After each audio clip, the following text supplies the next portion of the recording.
This is the main verse for understanding the book of Romans. For I'm not ashamed of the gospel. The Jews in Rome were now very familiar with what Paul was teaching, and they didn't like it. They were saying that he should be ashamed of it. So the book of Romans is a defense of Paul's teaching. Now, normally in the book we will see phrases like, "Are we saying?"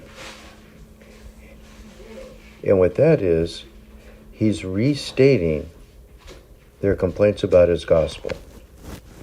But other times you have to read between the lines. For example, at the very beginning, if you walk into a conversation, somebody is saying, "I am not ashamed of my car." It may be old, but it's reliable. Then you would know that they were saying his car was old, and that was the problem. Well, for the first couple of chapters, that's what happens. You have to kind of read between the lines. And what they were saying is that Paul's gospel was unfair because it required that you know Jesus. So the Roman would have to know Jesus, the Greek would have to know Jesus, the Eskimo would have to know Jesus, where with their point of view, all you have to do is do more good things than bad things. And of course, being a Jew counted as one of the good things. But that's totally fair. So Paul presents 3 arguments in defense of his gospel. Each argument is stronger than the one before it. So the weakest argument is first, the strongest argument is last. His first argument basically is, if they just look at their gods, they should know that their gods are just too weak to account for the universe. And that's true for the Romans, the Greeks, the Egyptians, the Canaanites, the Vikings. All of them have a set of gods that are just too weak.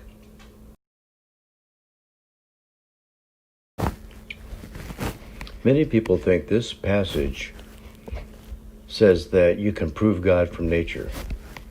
That's not what it's saying. What it's saying is the ancient peoples, the Greeks, the Romans, the Egyptians, the Canaanites, should have known that their gods are too small to account for creation. Their gods are not much more than enhanced people. They're born, they eat, they die, they fight, they have jealousies. This is very, very different from the God of the Bible. And you won't find anything like our God in any other ancient culture. Our God is truly unique. In the next lesson, I'm going to take a little detour because I need to talk about a subject that is going to take 2, 3, maybe 4 weeks to cover, but it's kind of critical for understanding what comes next in the book of Romans. So what I'm going to do is I'm going to spend the rest of this talking about some of the interrelations of the other gods from the other cultures to the Bible.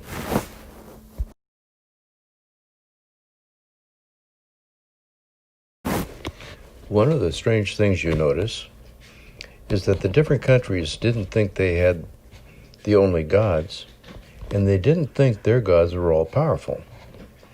In this passage, you see that the Philistines actually believed in the Hebrew God, and it scared them.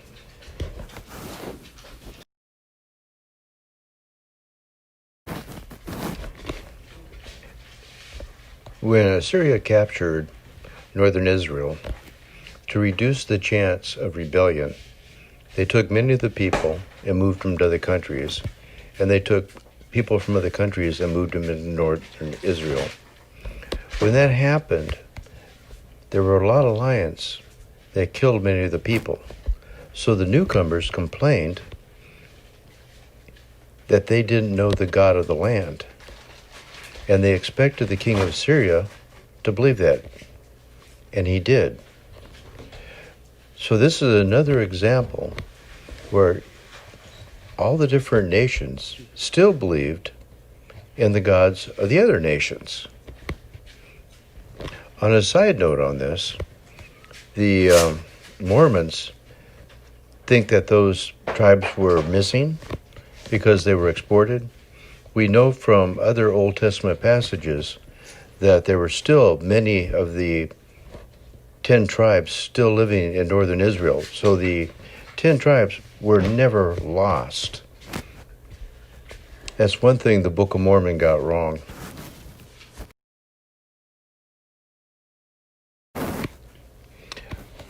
The Exodus is really misunderstood. Although the different nations believed in the gods of other nations, they considered how powerful the gods were by how much land was controlled. If your gods were really powerful, then your country would be really powerful.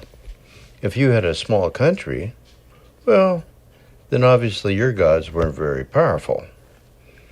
So in the case of the Exodus, Egypt was the most powerful country in the world, and the Hebrews were their slaves. So the Hebrews believed in God, but they also believed that the Egyptian gods were far more powerful. So when Moses was confronted by God at the burning bush, he believed in both the Egyptian gods and the God of Israel, but he believed the Egyptian gods were more powerful. That is why he has such a hard time accepting God's mission, because he thought he was going to be killed. You can see that in what happens next. The first thing he does is he goes to his father-in-law and tells his father-in-law a lie. He says, "Oh, I'm just going to go back to Egypt to visit friends." Okay, that's not really why you're going back. Then on the journey, God confronts him because his 2 sons are not circumcised. What does that tell you? His father was a priest of Midian. Father-in-law was a priest of Midian. So it tells you that his sons were raised in the religion of his father-in-law and not the God of the Hebrews. Then, when he gets to Egypt and confronts Pharaoh, he was supposed to threaten Pharaoh and say, if you do not let the people go, your firstborns are going to die. But instead, what he says is, if you don't let us go, our God will strike us with the blade of the sword. You can see it in this passage. So he expected Pharaoh to believe that they had a God. But he also expected that Pharaoh would believe that their God was weak and wouldn't have the power to do anything to the Egyptians. This is actually why you had to have the plagues, because God had to convince his people that he was all-powerful. You can see at the end of the plagues, Moses goes from really having no confidence in God to telling Pharaoh, just tell me exactly when you want the plague to stop, and God will stop it on that particular minute. He becomes extremely confident in God, and his faith grows by leaps and bounds.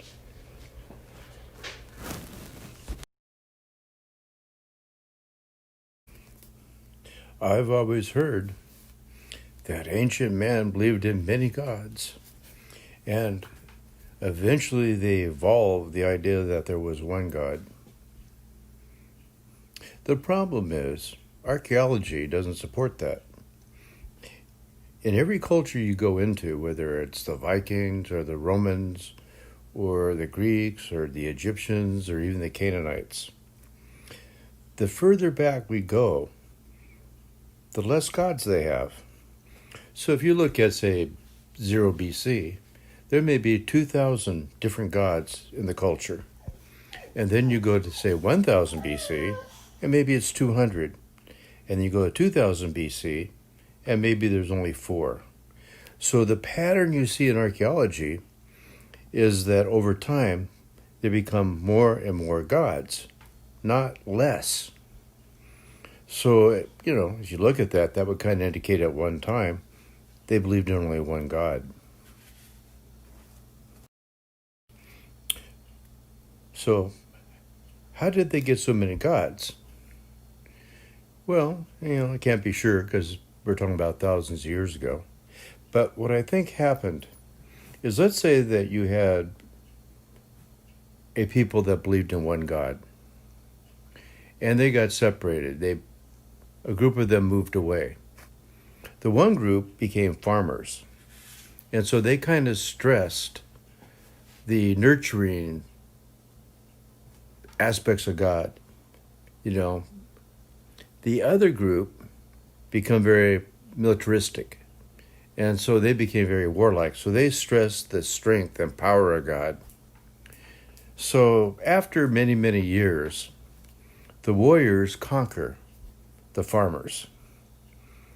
But their view of God has become so different, they don't recognize that they're worshiping the same God anymore. Because the warrior people have this God that is strong and powerful, and the farmers have this God of fertility that is about love and creation and encouraging crops. So, not recognizing that they're the same God, they now have 2 gods. A military God and a farming God. And I think that's kind of what happened over time. Okay, we covered why the Egyptians and the Romans and the Greeks should have known that their gods were just too small to explain the universe, and they should have been looking for something else. And then we talked about a few other things. In the next couple lessons, we're going to take a little detour to talk about the New Testament view of right and wrong. Surprisingly, it's not the same as what most churches view as right and wrong. But we're going to need to understand that in order to follow everything that's going on in Romans, as well as all the other New Testament books.